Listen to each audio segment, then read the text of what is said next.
Aptas Ayurveda. Reach Ayurveda to each. Charaka for One Earth. First ever national level Ayurveda documentary film contest on behalf of Charaka Jayanti 2023. Organized by Team Aptas. Title sponsored by Ashtavaidyan Thai Kattumos Vaidyaratnam Aushadashala Trishur Kerala.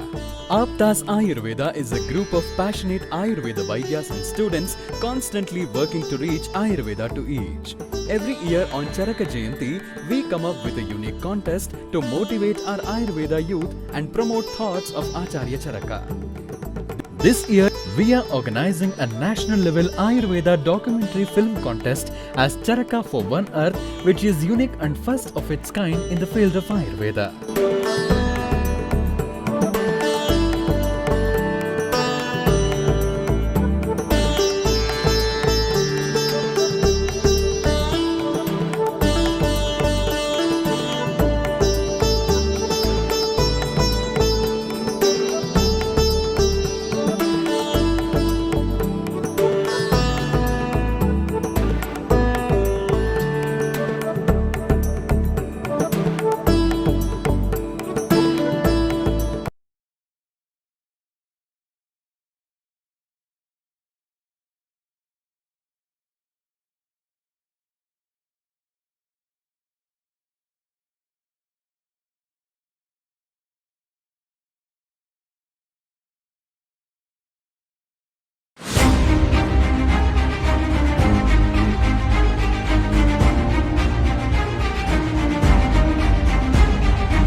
यह धरती हमारी माता जिसने हमें जीवन को उपहार दिया है, प्राकृतिक संसार जो हमारे आसपास विकसित हुआ, जिसने हमने आज अपना घर बना लिया है, लेकिन क्या हमने कभी सोचा है हमारी संपूर्णता और समृद्धि का यही कीमती संसार किसी अप्राकृतिक आघात से खतरे में है?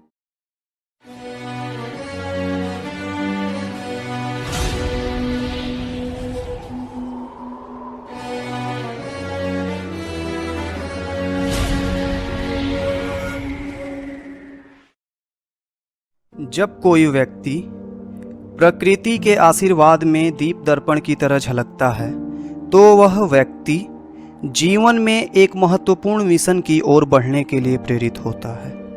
ऐसा ही एक शिखर योगदानकर्ता और आयुर्वेद के महान ज्ञाता आचार्य चरक ने किया था। आचार्य चरक का जन्म लगभग 300 ईसा पूर्व प्राकृतिक सौंदर्य की गोद में हुआ था। उनकी विचारधारा में प्रकृति के तत्वों का अत्यधिक महत्व था। उन्होंने जनपदोध्वंस के विषय में गहराई से विचार किया, जिसमें वे प्राकृतिक संतुलन के महत्व को समझाते हैं और हमें उसके असर को समझने के लिए प्रेरित करते हैं। जनपदोध्वंस एक ऐसा विकार है जो मानव जाति ही नहीं बल्कि पूरी पृथ्वी और पृथ्वी पर रहने वाले अनेक जीव जंतुओं के लिए खतरा है। अब जनपदोध्वंस मैंने बताया जैसा कि वायु है, जल है, देश है, काल है, इन सब के विकृत होने से होता है। जैसे जिस समय वर्षा होनी चाहिए उस समय वर्षा नहीं हो रही है, और जैसे पॉल्यूशन बहुत ज़्यादा हो रहा है, उसके कारण ये जनपदोध्वंस मीन्स कॉलोनी, फिर एक डिस्ट्रिक्ट, फिर स्टेट, फिर कंट्री, फिर वर्ल्ड, इस लेवल पर कोई चीज़ अफेक्ट करती है तो उसको मॉडर्न के अकॉर्डिंग देखें तो अपन एपिडेमिक्स या पेंडेमिक बोलते हैं। जैसे कि अभी कोरोना एक लेटेस्ट एग्जाम्पल है आपके सामने, वो आयुर्वेद के अकॉर्डिंग एक जनपदोध्वंस का एक उदाहरण है। जनपदोध्वंस का मतलब जनसंख्या की अधिकता, प्रदूषण, प्राकृतिक संसाधनों की अत्यधिक उपयोग और विकास के नाम पर प्राकृतिक संतुलन की बिगड़ती स्थिति। उत्तराखंड पर बारिश, बाढ़ और लैंडस्लाइड का ट्रिपल अटैक जारी है। अब तक इस तबाही में 40 से ज्यादा लोग मारे जा चुके हैं, जबकि 37 से ज्यादा लोग घायल हुए हैं। सैलाब के कहर में अब तक 108 मकान ध्वस्त हो गए, जबकि करीब 40,000 यात्री अलग अलग रास्तों में फंस गए।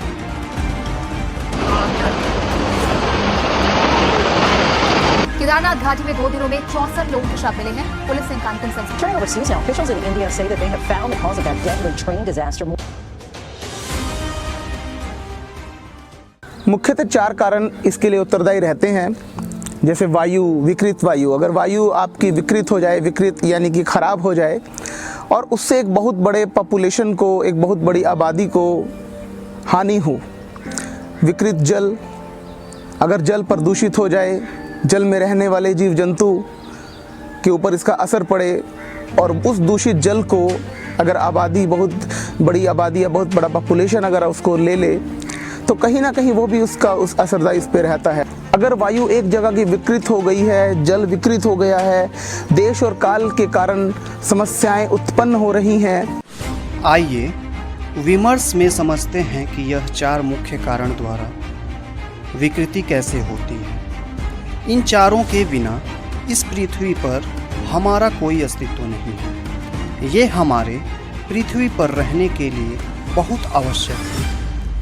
वायु प्रकृति का एक महत्वपूर्ण तत्व है जो हमारे आसपास के वातावरण को संतुलित रखने में जिम्मेदार है। यह हमारे श्वसन तंत्र का एक महत्वपूर्ण घटक है। इसके द्वारा ऑक्सीजन हमारे शरीर में पहुंचती है जो हमको जीवित रखने में मदद करती है।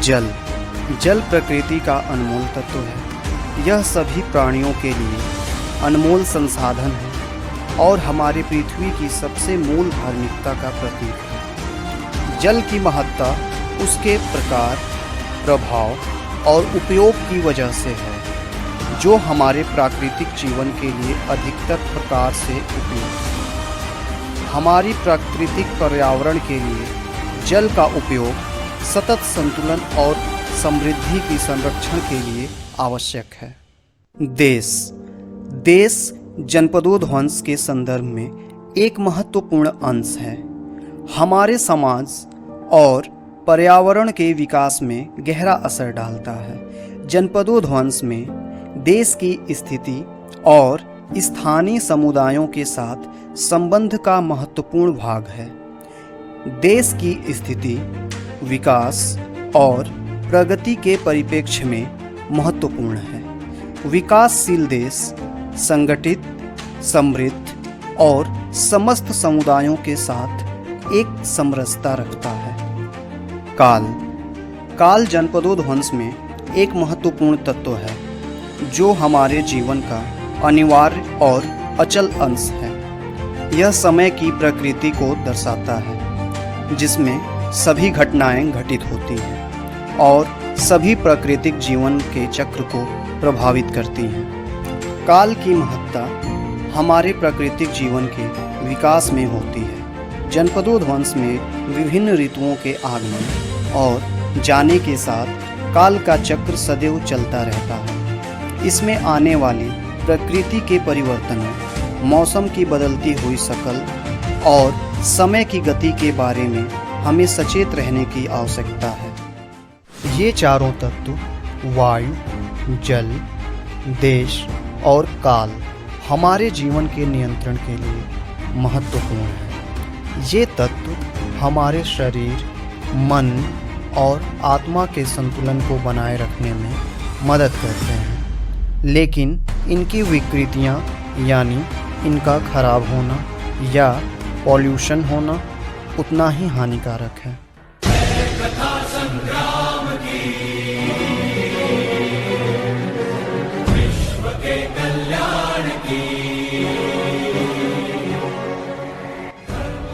धर्म के बिना तुम्हारी रक्षा कोई नहीं कर सकता, कोई भी नहीं। धर्म ही वो पावर है, धर्म ही वो शक्ति है जो तुम्हारी रक्षा करती है। धर्मो रक्षति रक्षितः। अगर धर्म की रक्षा करोगे तो धर्म तुम्हारी रक्षा करेगा।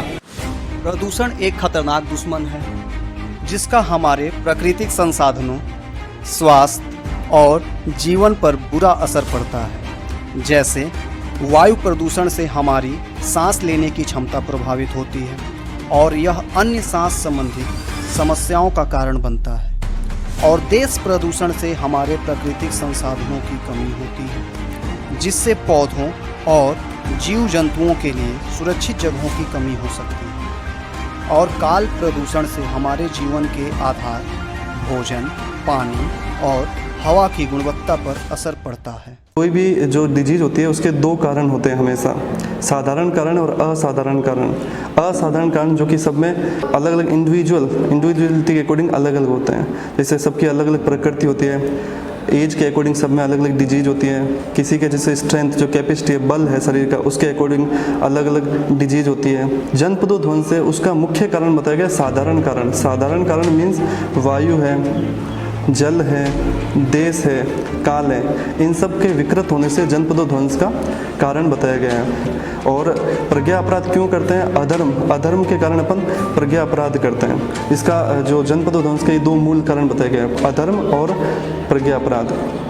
आचार्य चरक ने अपनी चरक संहिता में जनपदों ध्वंस होने के कई कारण बताए हैं, जैसे साधारण कारण और असाधारण कारण। धर्म का नाश होना, अधर्म का बढ़ना और शस्त्र प्रहार में होने वाले जनपदों ध्वंस का भी मूल कारण अधर्म ही बताया है। आचार्य चरक ने जनपदों ध्वंस जैसे हानिकारक विकार से बचने के लिए भी कई बातें अपनी चरक संहिता में लिखी हैं, जैसे सत्य का पालन, प्राणी मात्र पर दया रखना, पूजा पाठ करना, दान देना जैसे आदि कर्म पालन करना बताया है। इसके अलावा आचार्य चरक ने हमें खुद को और अपने पर्यावरण को स्वस्थ रखने के भी कई तरीके बताए हैं, जिससे जनों को ध्वंस न हो सके।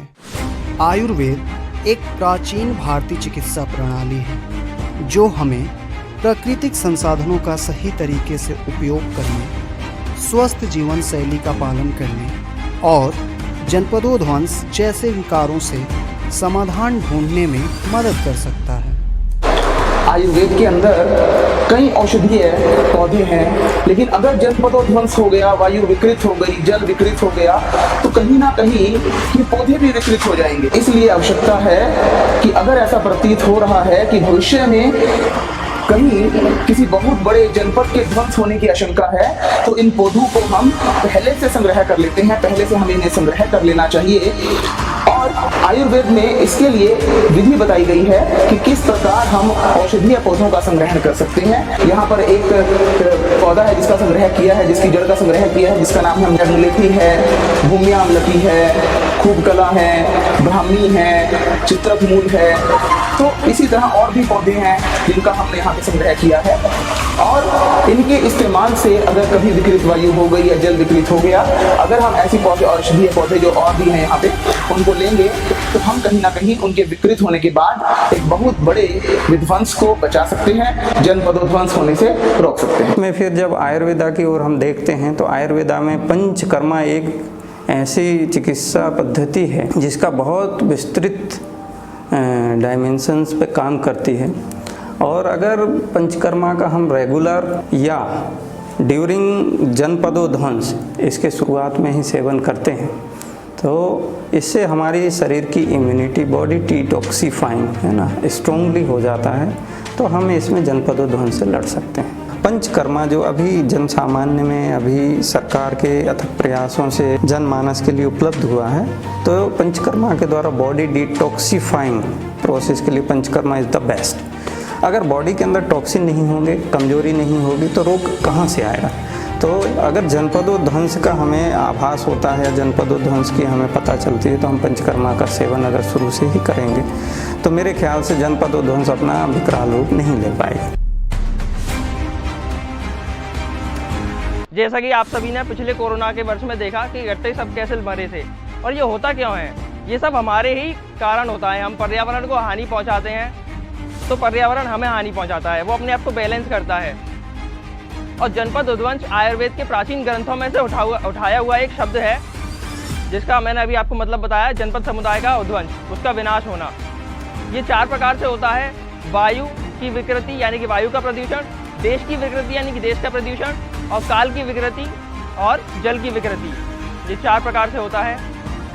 वायु, जैसा कि आप सभी जानते हैं, वायु हमारे लिए अति आवश्यक है, जिससे हम सांस लेते हैं, और जल हमारे महत्वपूर्ण अंशों को पूरा करता है शरीर के अंदर, और देश जिस पर हम रहते हैं, और काल, ये काल का तात्पर्य यहाँ पर समय और ऋतुओं से है। जैसा कि आप सभी देखते हैं, कभी भी वर्षा हो जाती है आज के समय में, कभी भी गर्मी बढ़ जाती है, ये सब इसी कारण हो रहा है। ग्लोबल वार्मिंग, आप में से कई लोगों ने यहाँ पर शब्द सुना होगा, ग्लोबल वार्मिंग, जिससे फैक्ट्रियों से निकलने वाला धुआं, कार्बन डाइऑक्साइड, मीथेन, CFC जो एसी लगाए रखे हैं घरों में हमने अपनी सुविधा के लिए, लेकिन हम ये नहीं सोचते कि इसको नेचर से कितना हार्म होगा। देखिए, जब हम सड़कों पर कूड़ा फैला हुआ देखते हैं तो हमारे मन में एक ही विचार आता है कि यहाँ के लोग जो हैं अशिक्षित हैं, उन्हें जागरूकता नहीं है, उनके अंदर जानकारी नहीं है कि हमें कूड़ा कहाँ फेंकना चाहिए। हम नगर निगम से पूरी गाड़ियाँ मंगवा कर यहाँ से पूरा कचरा साफ करवाएंगे और यहाँ पर नगर निगम का एक बड़ा वाला कूड़ेदान आता है, यहाँ पर रखवाएंगे और सभी से गुजारिश करेंगे कि पूरा कूड़ा उसी में डालें। मैं तो बस आपसे यही कहना चाहता हूँ कि लोगों में थोड़ी जागरूकता नहीं है इसको लेकर, क्योंकि जिस तरीके से हम घर की सफाई करते हैं ऐसी ही जिम्मेदारी हमारी देश को, अपने समाज को रखने की होती है। तो ये प्रत्येक व्यक्ति को अपने जहन में उतार लेना चाहिए कि गंदगी ना फैलाएं, कहीं भी कूड़ा कचरा इधर उधर ना फेंकें, जिससे हमारे बच्चों में ही इसका प्रभाव पड़ेगा, अनेक प्रकार की बीमारियां होंगी। वसुधैव कुटुम्बकम् वसुधैव कुटुम्बकम् सर्वे भवन्तु सुखिनः सर्वे भवन्तु सुखिनः।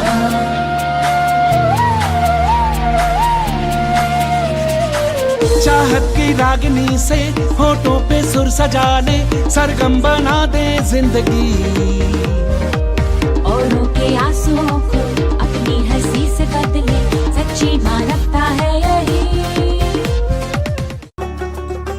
Subscribe and share this video to all and join hands with us to reach Ayurveda to each.